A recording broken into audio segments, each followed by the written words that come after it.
Hey everybody, welcome to another edition of the IAIB Spotlight. I'm Andrew Zarian, and today we have a great guest. Before we get to the guest, I want to remind everybody to visit the International Association of Internet Broadcasters at ibroadcastnetwork.org. We are the central hub for all things internet broadcasting. We have a great forum there, very active, a lot of people on there, a lot of people hanging out, talking, discussing everything that has to do with internet broadcasting.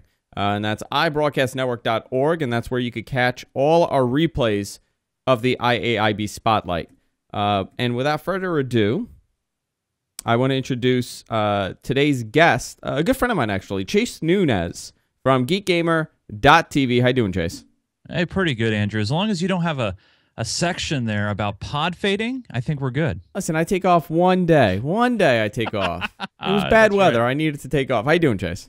I'm good, man. How are you doing this? Well, afternoon for you, morning for me. Morning for you, yeah. That's right. It's going to be interesting. I'm going to have fun with this interview because I've known you for a couple of years, but I really don't know how you got into this, how you started out with internet broadcasting. I think we met about a year and a half ago. We started talking.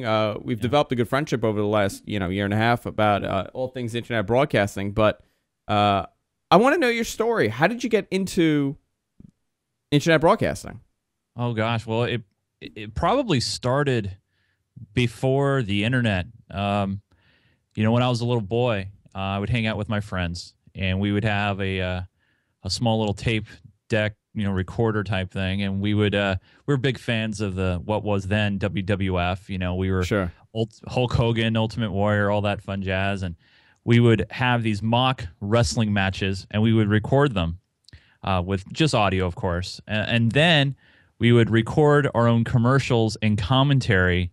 And so basically we were acting like, guys on TV and guys on the radio. I've always had a fascination with broadcast, with radio. With anything broadcasting or announcing or I'd be the first to volunteer to be an announcer at the Little League games or, American Legion baseball games, things like that. So, that's always been in my core. It's always been inside my DNA. I've always had a passion to do that. Like a lot of families and kids, I couldn't afford much growing up. I lived and, worked on a dairy farm for most of my childhood life. Did you really? So you were like a farm boy? Yeah. Oh yeah. I took care of cows and pigs and chickens and, so how did you now that's fascinating. How did you get into technology? Because you're a big geek. Oh yeah. Well, I've always loved, ever since I messed around with my first computer, which was an Apple IIc, I've always loved, just messing around with computers, and I'll still never forget it. For Easter, I got a Trash 80 computer, a TRS 80 computer from Radio Shack, and messed around with that for a long time, but I always wanted a real computer, and I would always stay after school and mess around with the Mac Pluses and play SimCity or Where in the World is Carmen Sandiego. I think, and Oregon Trails. Oregon Trail. Oh, yeah, especially Oregon Trail. I mean, that was probably my guys always died of, like, scurvy. Dysentery. Everybody died of dysentery. That's right. My Tamagotchi, I had a Tamagotchi. That died of dysentery. I'm sure I'm dying of dysentery. And pod fading. That by the way, that's the word of the day, guys. Pod fading. Pod fading. So you got into technology because you I guess you were interested from it, but did you have the same interest for broadcasting at the same time, or did you discover this later on? Well, broadcasting, I would listen to baseball on the radio, and I would record and act like I was them on the radio and make I've always had that passion, but unfortunately, my parents, because we lived on a farm and, we couldn't afford much, they couldn't really help encourage me and nurture me into that field. And so, going through high school and, going through a little bit of college, I've always wanted to get involved with that, but I just didn't have the tools to get involved with that. And that's sad. I mean, if you think about it, there are many people that have been interested with broadcasting. I think now the last couple of years has been such an amazing boom for this because anybody could go and do this. Kids, 14, 15-year-old kids are discovering that they have a talent for this or they like this, and they're able to jump into it where, when we were growing up, how could you be on the radio or play radio. You know, I always say we're playing radio here. Yeah.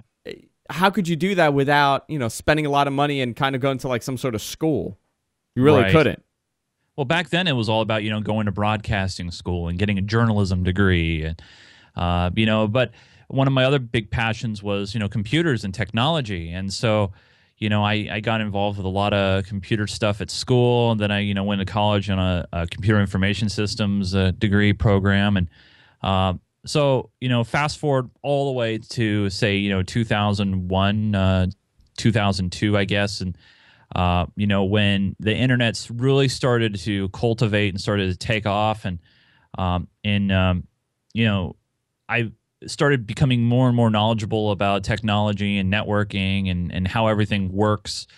And then in 2005, I was at a computer LAN party, hanging out with friends, and, you know, and now, you know, equipment has come down to a price point where it became really affordable to do things.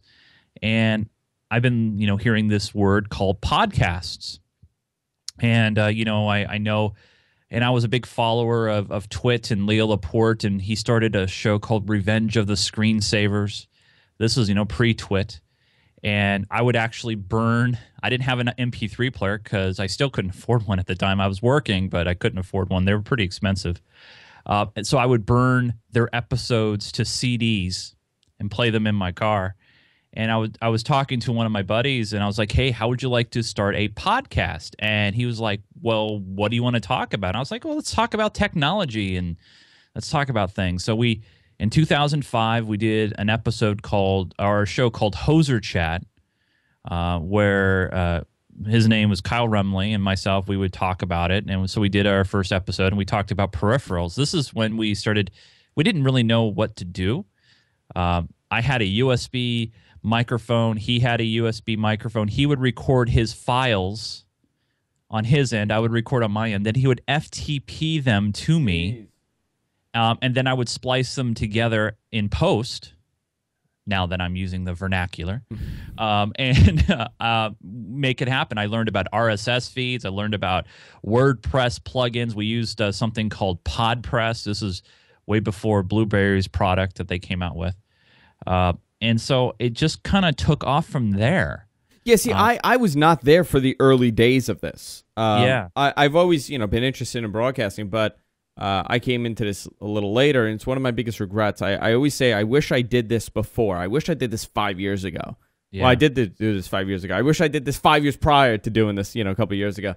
So it was difficult. I mean, RSSs were, it was a little bit of a jumbled up mess on how to have a proper RSS. How do you get your podcast out there? What directories do you go on? I mean, iTunes was not around at that time. The iTunes podcasting directory, there was 1,000 of these things. Everything was scattered. Yeah. It had to be difficult.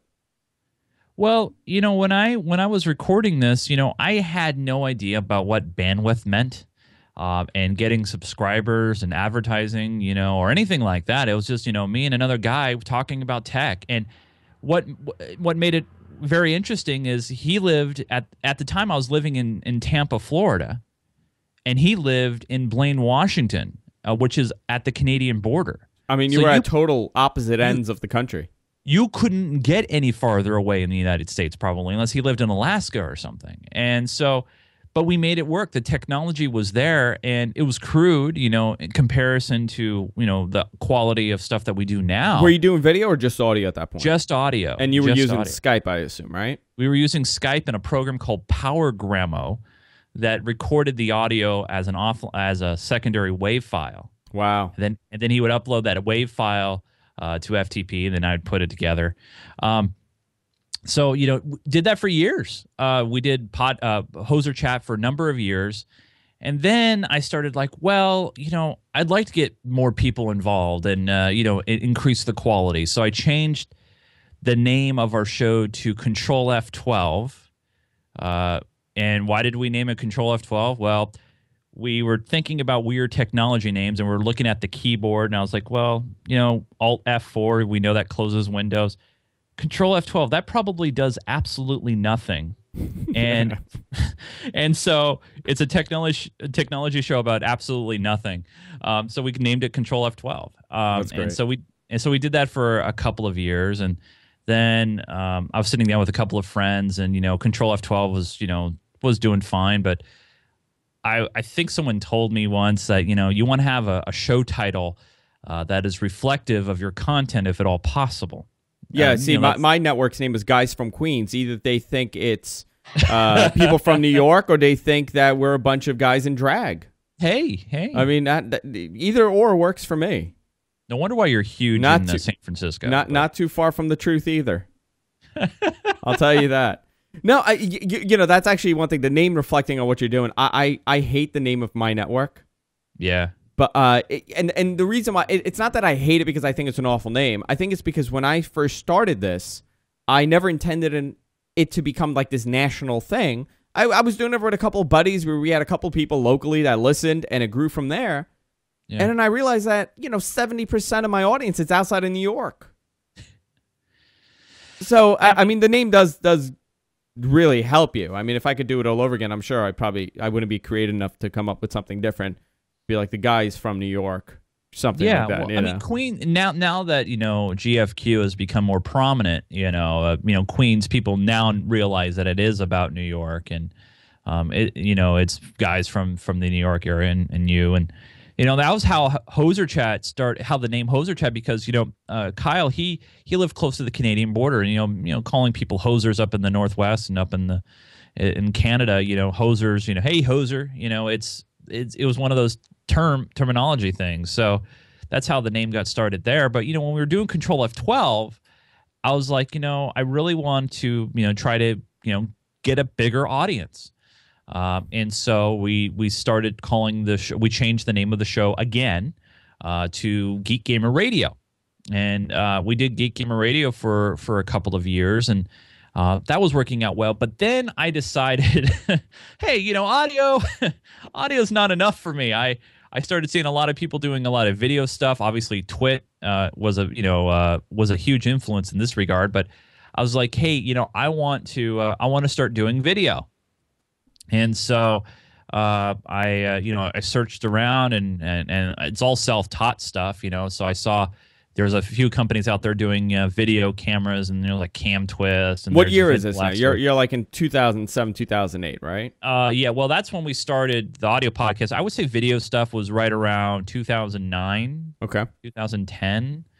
And so started doing video of Geek Gamer Radio, and the first episode I want to say of doing video, I had no idea, nothing about framing shots, nothing about lighting, nothing about how it looks to the viewer. It was just really raw, and I should probably upload some of those. I'm afraid to upload some of those to YouTube or whatever, just because of the fact that I don't want people to think that's what I'm doing now. Yeah. But, well, no, I mean, but that's the thing about this, and I think that's what makes it interesting. It's really raw. It's still raw. I mean, we've added lighting and better cameras, but it's still extremely raw and almost open to the audience. There's no wall between you, and I think the build out from having an awful looking shot to where you are now, I find that to be the most interesting story.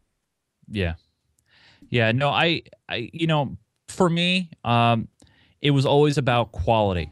I always wanted to, no matter what I did, even going back to Hoser Chat days, I wanted the quality of whatever I put out there to sound good and deliverable. I always know that doing stuff like this is a good, you want a good impression. You want people to listen. You want people to interact with you and help build a community. And that's why I had Kyle upload his WAV files to FTP, and I downloaded it. Sure, I could have recorded locally, but my recording situation locally wasn't very good, and it sounded better if he uploaded his end of the recording and sent it to me. And so once I figured out how USB cameras work, and I started learning a software solution called Wirecast, which was the best fit for me, and still is to this day. Then I started working. Then I rearranged my studio here, so when I have my guests over, my co-hosts over, we can look at each other and interact with each other while we're doing a show. And then I figured out how to bring people in on Skype and capture that video. And then I would say about 2 years ago, radio wasn't appropriate anymore. We were not just doing audio; we were doing video and audio and everything. So I changed the name one more time. I dropped the radio off the name and I called it Geek Gamer Weekly, which was because it was accurate. We did the show weekly. It was weekly. And then I wanted a hub for all the other content that I wanted to start to create. I mean, we used to just have one site, one thing. It was geekgamerradio.com and everything was there. And then a lot of people were buying up .tv domains. I was thinking, well, why don't I just call it geekgamer.tv and then make that a network of geeky and gaming content and bring it all together. So you made the transition from audio to video. What do you think of video right now? Do you find it necessary? Do you find that you need to have video in order to kind of survive in this market, or can you still be a podcaster traditionally and only do audio? It all depends what you mean by survive. If you're doing this for fun, for a passion, for a hobby, then it doesn't matter what you do, right? As long as you're enjoying it and you're having fun with it, and that's what you want to do, then whatever. For us, I made the transition to video because remember, I'm still a geek at heart. I'm still a technology buff at heart. I wanted to see if I could replicate what the big guys are doing. I wanted to see if I can make something look and sound just as good as someone who's spending $50,000 or $100,000 or $2 million on a studio. I want to see if there's something I can do, something that looks just as good and delivers. To answer your question about, is it necessary to do video? I think it really depends on the content that you're driving. We do a Minecraft show, and I think video are, I would say 80 to 90% of our downloads are video for that show. Why? It's a video driven show. We're showing how to play a video game. A talking head show, like say like Twit or like Tech News Weekly or Geek Gamer Weekly, it's not really necessary to do video, but a lot of people like to hang out and look at interactions and look at visuals. As long as whoever's producing that content remembers who their audience is. You bring up something interesting. You're kind of going over to the live portion of this. I think live is extremely necessary for this. I think that's how you build a relationship, and that's how you build a connection. And again, it's that you're breaking the fourth wall. You're breaking that imaginary wall that exists between you and the viewer. Traditionally, you watch something on TV, you don't feel a connection, but when you're doing it live and you're interacting with the audience, you're building that relationship with them. And that really goes a long way. And having a chat room like you do and I do, that also helps big time too. But a lot of people have not made that transition to live programming. They're doing their podcast and they do their video podcast, but they're not going live. And technically, I understand why some people haven't, because the technology is not there yet for them to be able to do it. Yeah. Or it adds an element that they don't want to have to deal with either. I mean, even adding the live component to me just seemed natural. I'm recording anyway, might as well just send it on the internet. But that's just an added thing that someone has to worry about. Yeah. And now they have to take a look and keep an eye on the chat room and see what people are saying, and then you have to address them and do that sort of thing. Another thing too is then maybe it adds an amount of pressure. That, oh my God, now there are people watching me. Watching me live. They're watching me live. I love it. I love interacting with the community in the chat room. And a lot of people who've known and gotten to know me, I've been a very big proponent in helping people out and, just being open and out there when it comes to doing this stuff. And, I would say, live's important, I think, but people we're an on-demand society. We've gotten spoiled by the DVR and on-demand on television, and now people expect that with mobile media and internet broadcasting media. Do you feel that mobile with video, on-demand programming with video, to me, it's not as the video portion is not as interesting on demand as it is live. So I would rather listen to a podcast, listen to the audio, rather than watching an on-demand video, especially, like a talking head show. I really don't have the interest. I don't have the interest in sitting there and watching a talking head show. But I've noticed, from my own statistics, that more and more people are watching the video on demand. Yeah.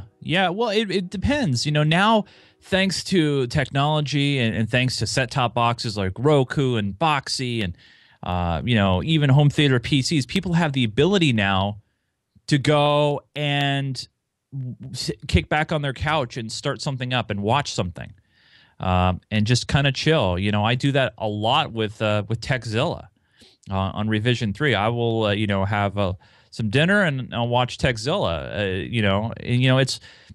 it depends on the show. It depends on the content. And having that ability to access it on demand and download it and save it or even listen to it and watch it live, Tom Leykis, I'm a Tom Leykis fan, and, I followed him for a number of years, and now, he's back on the internet.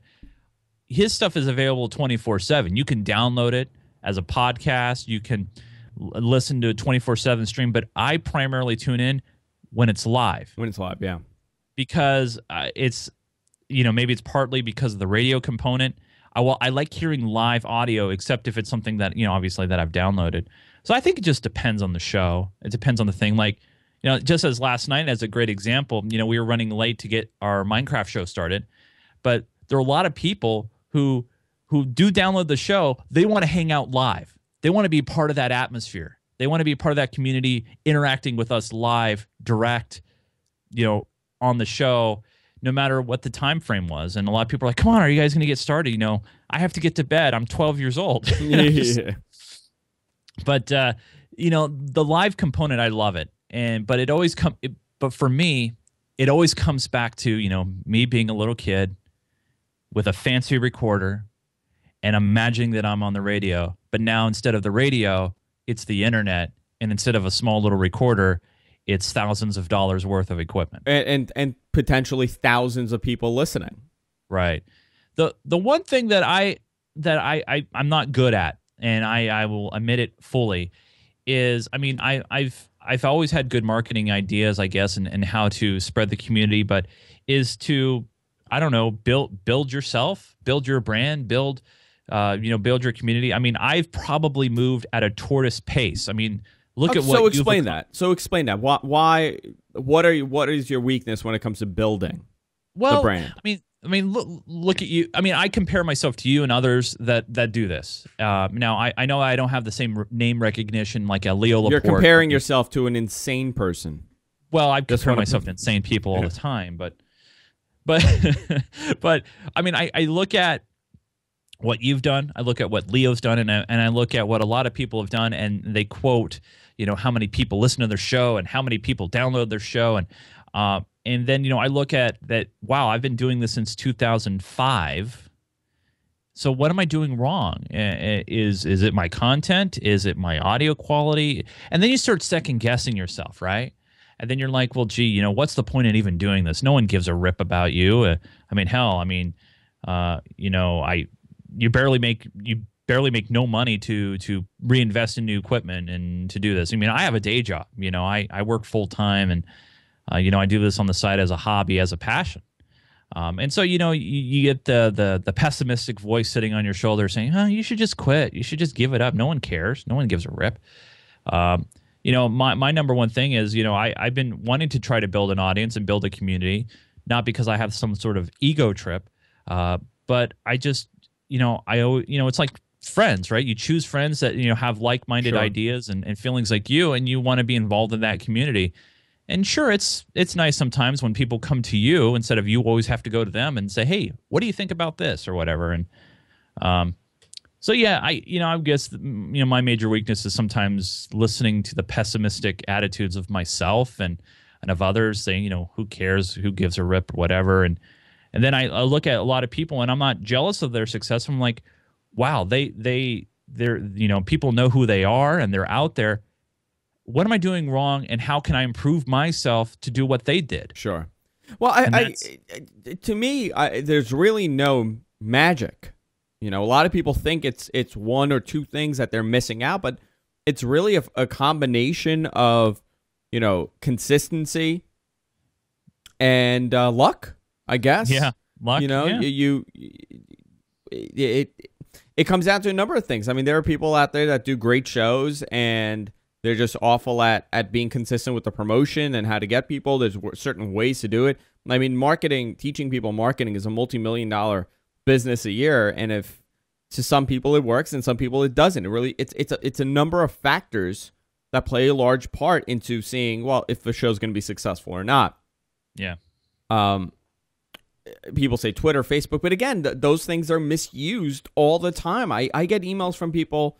IAIB members have been emailing me about promotion. That was a thread on the forum recently, and I got an email from a young guy. He's been doing this for about a year, and he was telling me how I do Facebook, I do Twitter, I tweet all my shows, I tweet all day, I tweet maybe 5-6 times a day, and nobody's biting. And I looked at his Twitter, and his Twitter was nothing but show spam. I mean, the same shows over and over again, posting them. And I said, well, you know what? You're never going to build a relationship with that. Nobody wants to see it. You're too in your face. And you got to back off from it. Why don't you, instead of doing that, why don't you have a discussion about certain topics that you're having? Yeah. And I don't know if it's worked or not, but I really think there are right ways and wrong ways of doing show promotion. The other thing is, build a community, because they'll bring people and they'll bring people. That's how I feel that's the way to do it.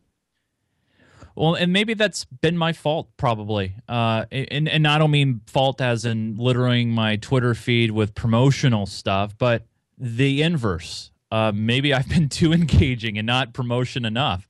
I've, on Twitter, and on Facebook and Google Plus and YouTube and wherever people have engaged with me, I do take the time to respond. Like when we do email segments on Minecraft Me, I want to try to answer every single email that comes in. We get so many now that it's almost an impossibility anymore.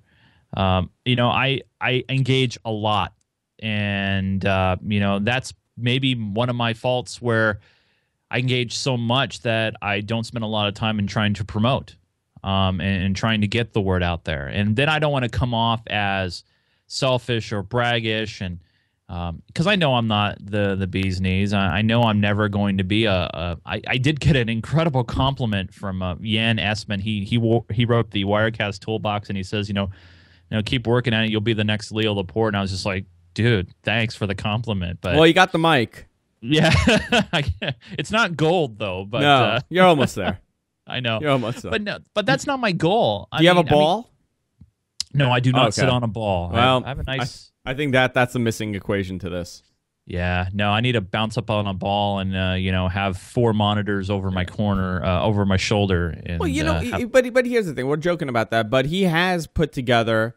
He is the epitome of what a internet broadcast should be.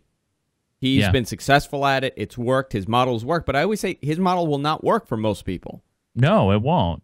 I mean, but Leo, he paid his dues. I mean, he was on 30 years.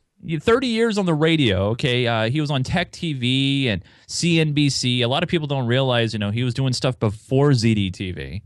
And so, he paid his dues. He's a very well respected name in the industry, but that's because he was on traditional media.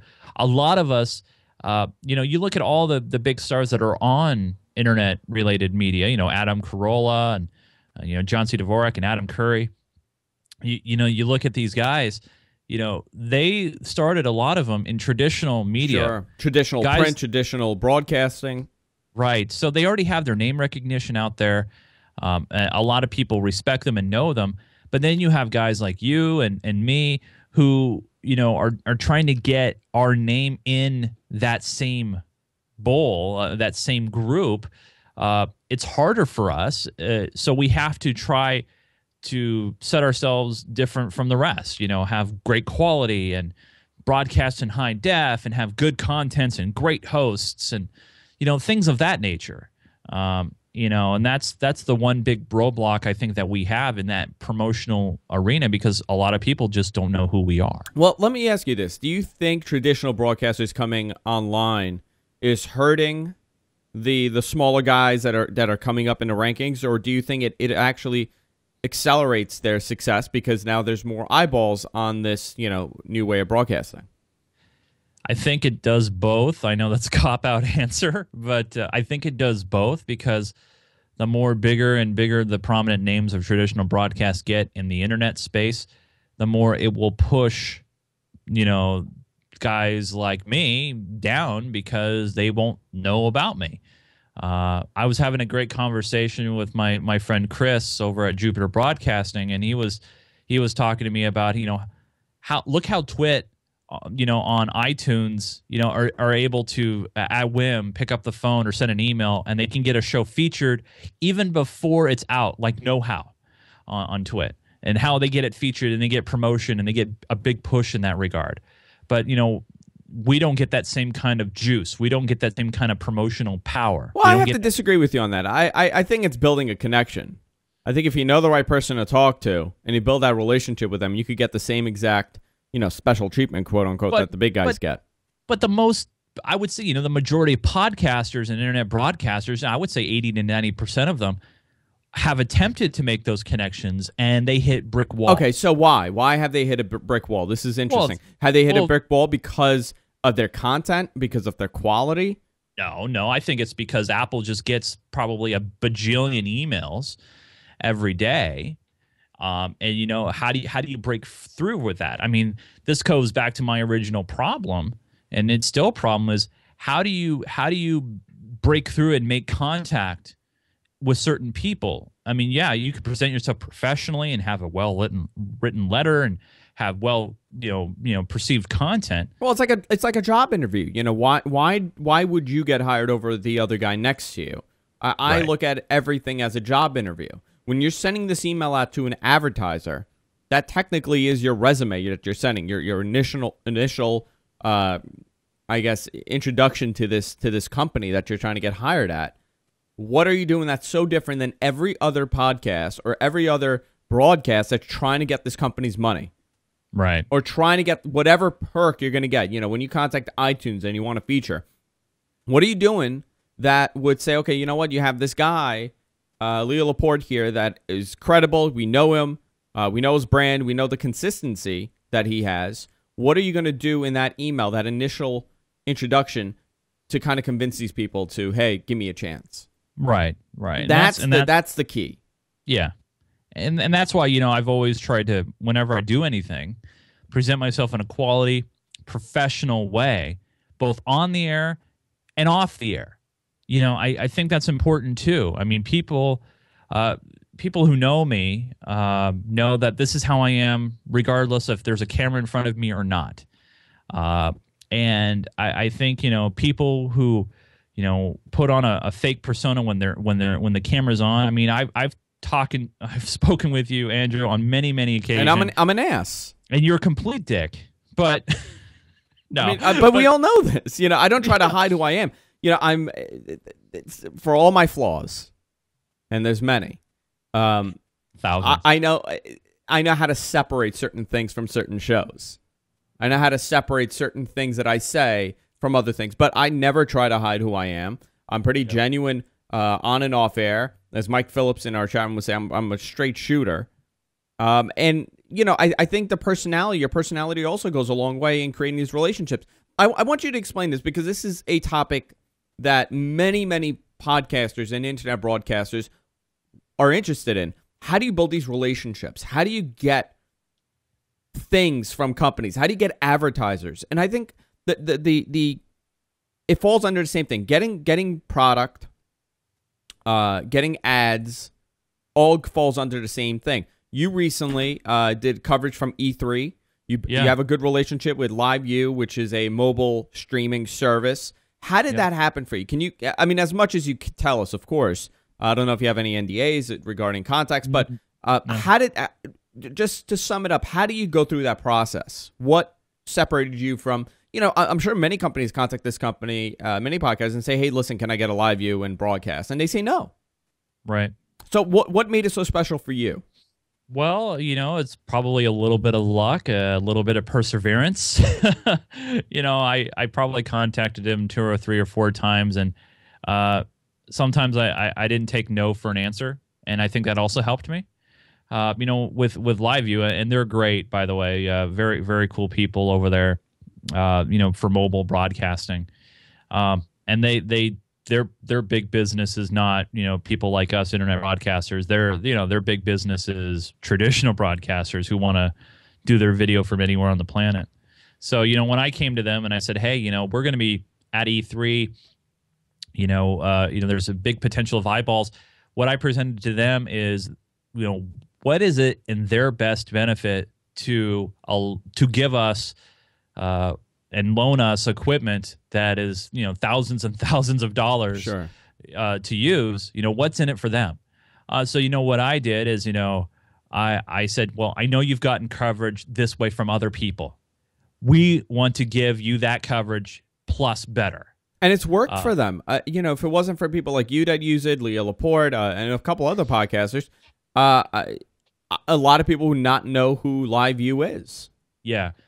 And the thing is, when I say, don't take no for an answer, sometimes I will, they say, no, we get a lot of requests, but, thanks, but no thanks.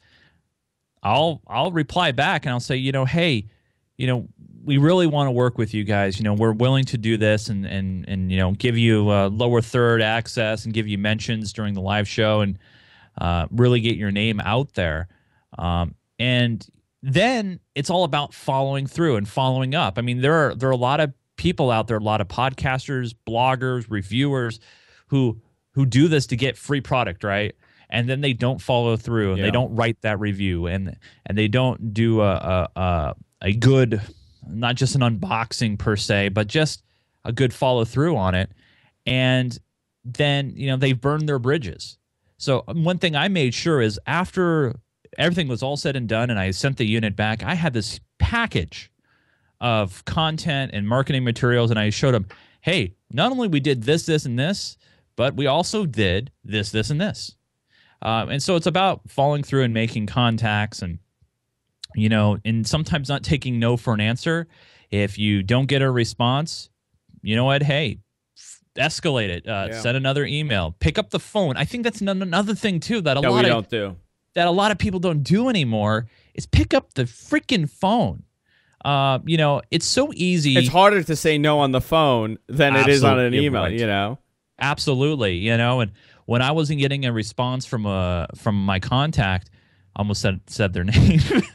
I picked up the phone and I was like, hey, just following up with you, et cetera, et cetera, et cetera. And they're like, oh, yeah, I'm sorry. I've been meaning to get back to you, but I've just been so busy with email.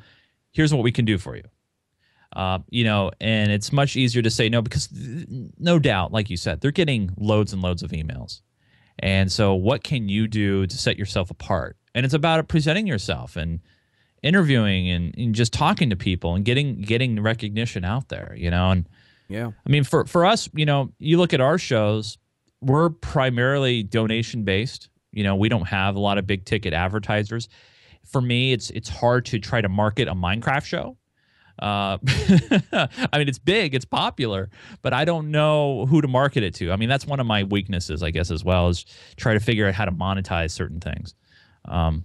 But I'm on your donation page right now.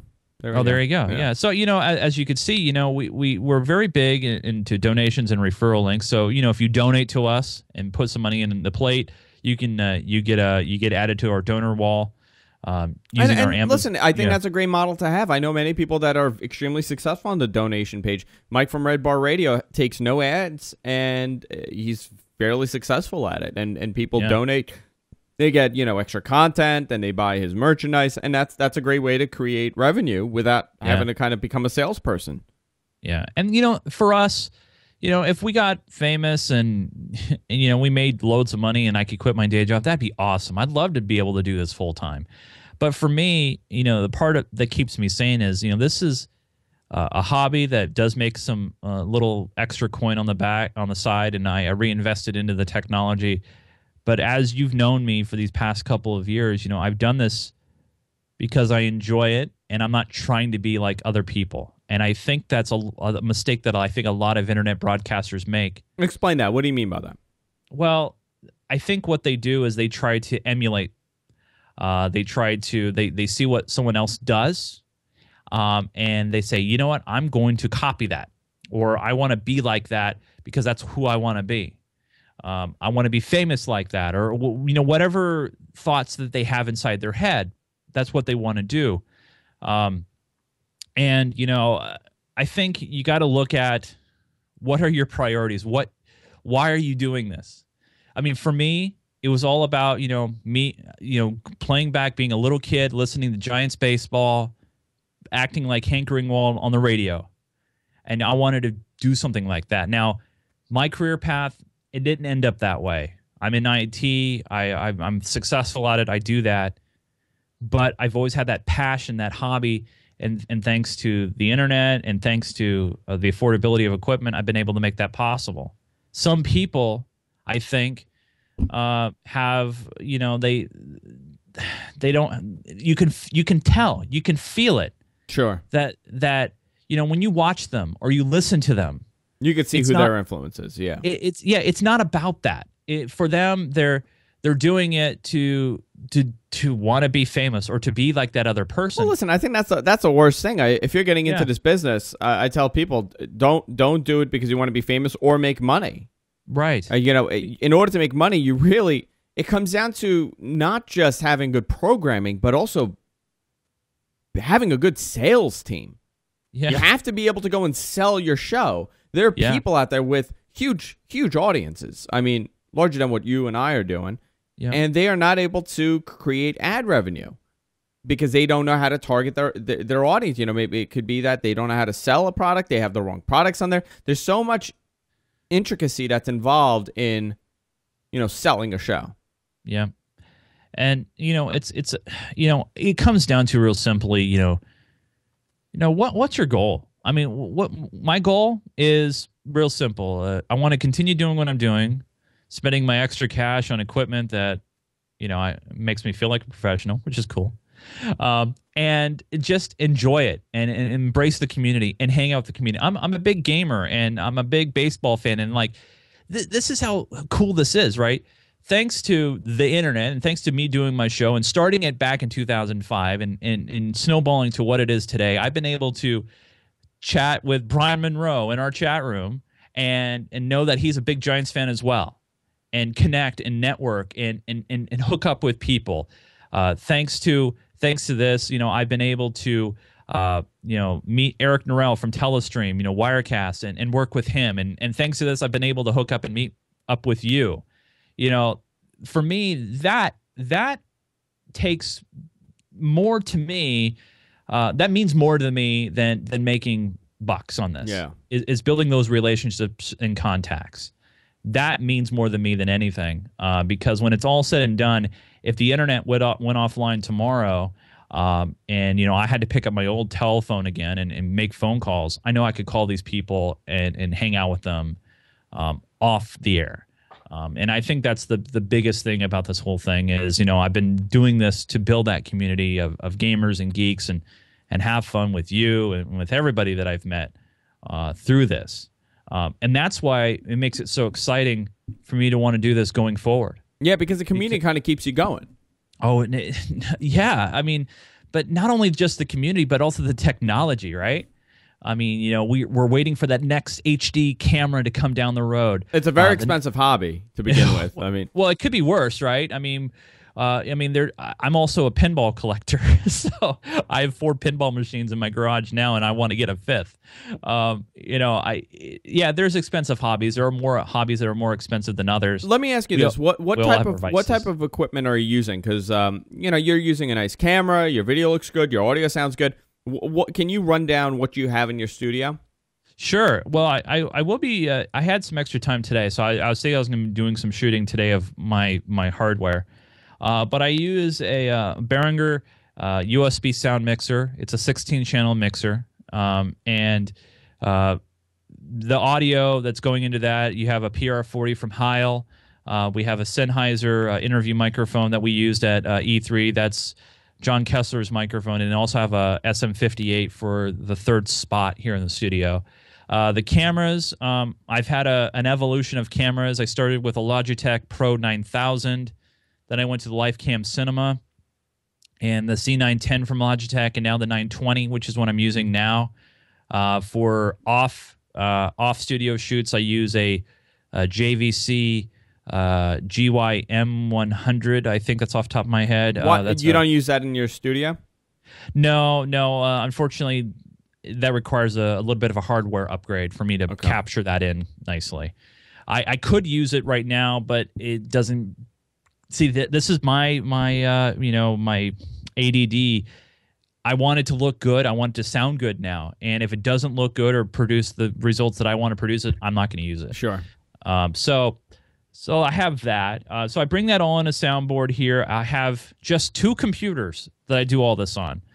I have a main system, which is an Intel i7 Extreme Edition processor with 12 gigs of RAM, running Windows 7 64-bit.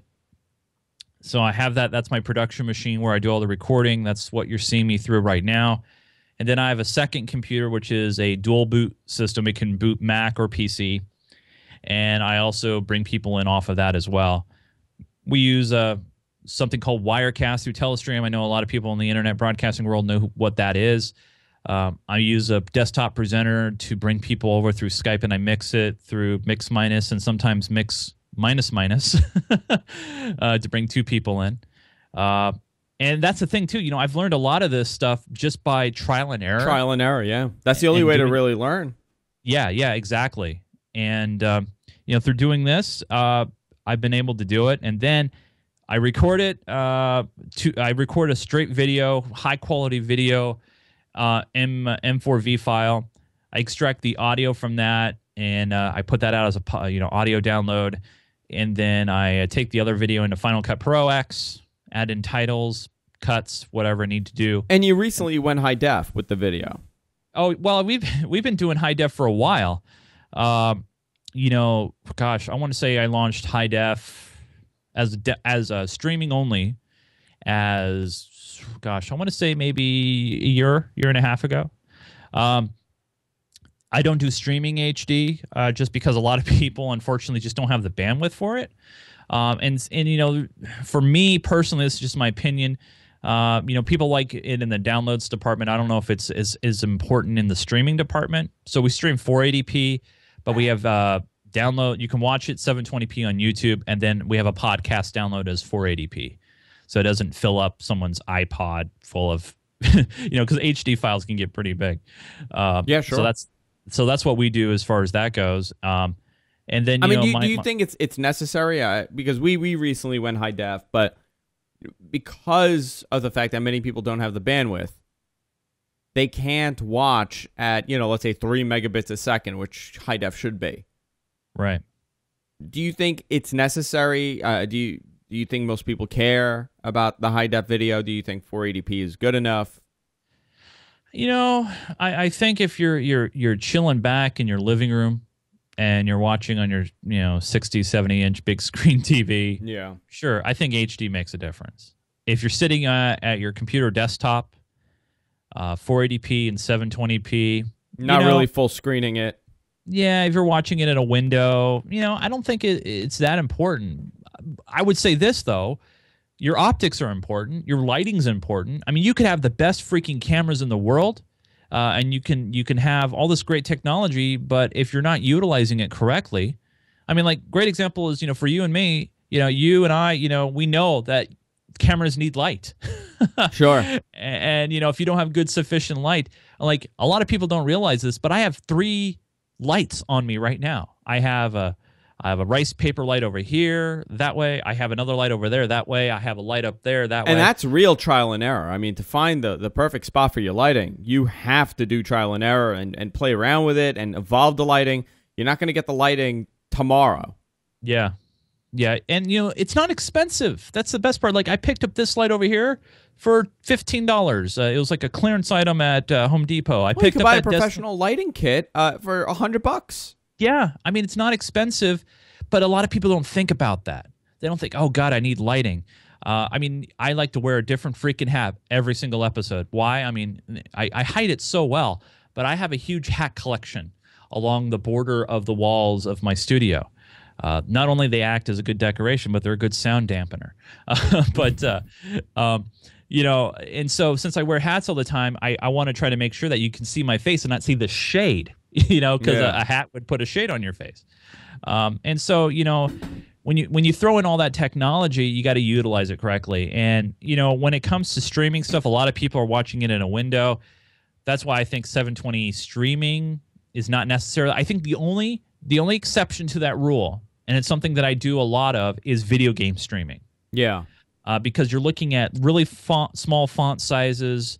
You're looking at, you know, fast motion. I think that's important. But I think when you're doing like video stuff like this, I don't think streaming 720p is important, but having available as an option for download is great. Yeah. Is perfect. Yeah, I think that's very important, especially for people who, like me, who like to hang out in the living room and watch this stuff. Sure. Before I wrap it up, I do want to know what shows do you have currently on the network? I know you have GeekGamer.tv. Yeah. You have Minecraft Me. GeekGamer TV's the network. GeekGamer Weekly. GeekGamer Weekly, the show. Yes. And Minecraft Me, but what else are you planning on bringing to us? Well, I'm working on two different things right now. I'm working with Eric Norell over there at Telestream. They're the company that makes not only Wirecast, but they make a lot of great other products. Oh, yeah. And so I'm working with him, not on a Wirecast show. It's not going to be just a show about Wirecasting, but we're going to talk about the top news of what's going on in internet broadcasting. So we probably talk about iTunes and VidBlaster and everything like that. We'll also offer tips and also bring in people to talk about their technical setups and how they do things. It's going to be an internet broadcasting show. We don't have a name for it yet. We have a couple of working titles. So that's one thing that I'm working on. Another thing that I'm working on is a Kickstarter show that we'll talk about and spotlight different types of Kickstarter projects that are really happening cool as well. So the one thing I want to add before we wrap it up as well is one of the things that I found that works for me is really focusing in on a niche. Now, Geek Gamer Weekly is really general, but I'm not going to kill it because it's my baby and I've been doing over 200 episodes of it. But going forward, I think my shows or anything that I create will be focused in on a niche. Minecraft has been hugely popular for us. It's an awesome game, and Joe and I play. And it's a great niche. It's a great niche for a show. It's a great niche. And then Kickstarter is another niche. And then I know internet broadcasting is really, really huge and stuff, but there's not a lot of good quality shows about the ins and outs of internet broadcasting that are out there. Because there's so much information. I mean, there's so much to know. So what we want to do is it's going to be a structured show. We'll have a news segment. We'll have a Q&A segment. We'll have a funny segment. It's really going to be focused, but it'll be a show that encompasses all of internet broadcasting in one show. And also give people and tricks and tips of insider stuff from Wirecast, and hopefully we can get someone about VidBlaster stuff as well. We don't want it to be pigeonholed. We want to encompass everything internet broadcasting is. So that's what's down the road. And then on top of that, I still do the occasional and video game streaming, and then I do web reviews and internet-only things, and then we have our specialties picks of the week that we add in and have them separated out. So I'm always doing something, man. Always. I know. And I do want to say thank you so much for coming on, and I do appreciate all the help. Chase also does Tech News Weekly with us. Yeah. On a regular basis. He's a regular guest on Tech News Weekly that broadcasts live on Fridays. If you miss any portion of this show, you can catch the archive on our website, ibroadcastnetwork.org. We're also on iTunes and everywhere else you can pretty much subscribe to a podcast. We're there. We record live every Friday at noon. Today we did at 1 o'clock because it would have been very early for Chase. He doesn't wake up till about 11. Yeah, about 11:30, 12 o'clock Pacific time. Yeah, he sleeps in really late. But again, you can catch an archive. You can catch the replay also broadcasting at gfqlive.tv. Chase, geekgamer.tv is the website. Geek Gamer Weekly is the show. And I want to thank you again for coming on. I really appreciate it. I appreciate it too. And, like I said before, I really engage the community. If any guys out there who listen or watch, feel free to follow me on Twitter. It's at Nunes, Nunes. And I engage. I'm not like a Twitter robot. I will talk about baseball, video games, whatever. Yeah, feel free to engage with me as well. It's been a pleasure. I've watched these internet spotlights, and it's been a lot of fun. And no doubt I'll be bugging you more later. So no big deal, but I appreciate it. No, we talk off the air, and Chase is one of my good friends online. He's helped out big time with the GFK network. But it is time to wrap it up, guys. So until next week, take care, brush your hair. We'll see you all next week. Good night, everybody. See you all